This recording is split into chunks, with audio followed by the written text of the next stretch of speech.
അസ്സലാമു അലൈക്കും. ഇന്നത്തേത് മാങ്ങ വെച്ചിട്ടുള്ള ഒരു അടിപൊളി റെസിപ്പിയാണ് കാണിക്കുന്നത്. ഇപ്പം നമ്മുടെ എല്ലാവരുടെ കയ്യിലും മാങ്ങ ഉണ്ടാവും, മാങ്ങയുടെ സീസണാണ്. അപ്പോൾ അതാ നമുക്കിത് ഉണ്ടാക്കുന്നത് എങ്ങനെയെന്ന് കണ്ട് ഇഷ്ടമാവുകയാണെങ്കിൽ നിങ്ങളുടെ സപ്പോർട്ടൊക്കെ ഉണ്ടാവുക. നമുക്ക് വീട്ടിലേക്ക് പോവാം. അപ്പോൾ അതിന് വേണ്ടി ഞാനിവിടെ എടുത്തിട്ടുള്ളത് ഒരു 3 മാങ്ങ എടുത്തിട്ടുണ്ട്. ഈ മാങ്ങയുടെ തോലൊക്കെ ഒന്ന് ഒഴിവാക്കി കട്ട് ചെയ്തിട്ട് ഞാൻ എടുക്കുന്നുണ്ട്. അപ്പോൾ അതാ എല്ലാതും ഒന്ന് കട്ട് ചെയ്തെടുത്തിട്ടുണ്ട്. ഒരു രീതിയിലാണ് ഞാനൊന്ന് കട്ട് ചെയ്തെടുത്തിട്ടുള്ളത്.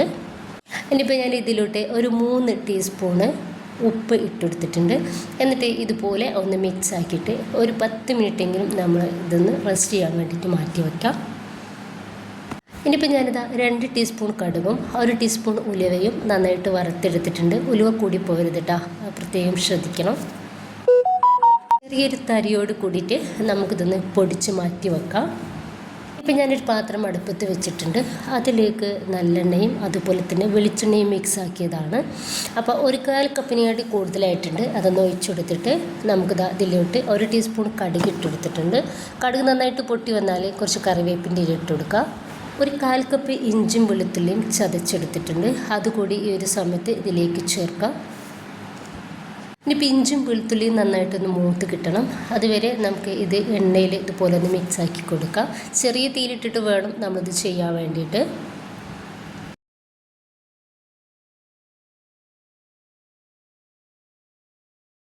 ഇഞ്ചും വെളുത്തുള്ളിയും നന്നായിട്ട് മൂത്ത് റെഡിയായിട്ട് കിട്ടിയ സമയത്ത് നമ്മൾ പൊടിച്ച് വെച്ചിട്ടുള്ള ഉലുവയുടെയും കടുകിൻ്റെയും മിക്സ് ഇതിലേക്ക് ചേർക്കാം.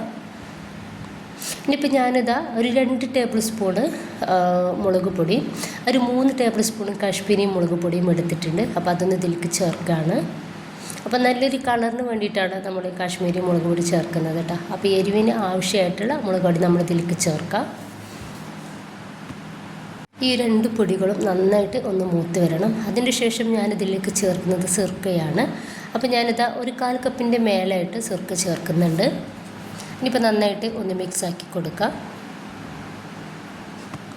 ഈ ഒരു സിർക്ക ചേർത്തെടുത്തതിൻ്റെ ശേഷം നമുക്കിത് നന്നായിട്ട് ഒന്ന് തിളച്ച് കിട്ടണം.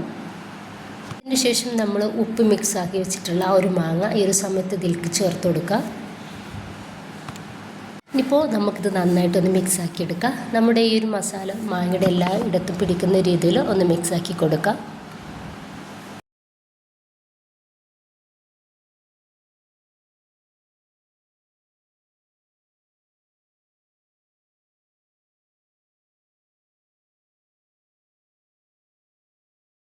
ഇപ്പോൾ ഈ ഒരു സമയത്ത് ഞാനിതിലേക്ക് 1/2 കപ്പ് വെള്ളം ഒഴിച്ചെടുക്കുന്നുണ്ട്.